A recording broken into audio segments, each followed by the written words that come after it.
ఎక్కువ తాషి. నీకిదంతా ఎంత రిస్కో తెలుసు. ఇక్కడ నుండి ఎంత రిస్కో కూడా మీకు తెలుసు. నాకు వర్కౌట్ అవుతుంది తాషి. అడిగిన మార్జిన్ 300 కాదు, 300 కోట్లు.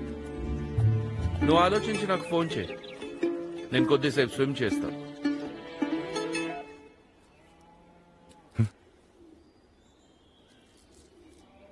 తాషీతో డిమాండ్ చేసి రిస్క్ చేశామేమో.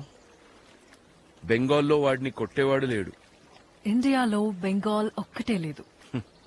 చెన్నైలో మాణిక్యం అని డ్రగ్ డీలర్ ఉన్నాడు. An old friend.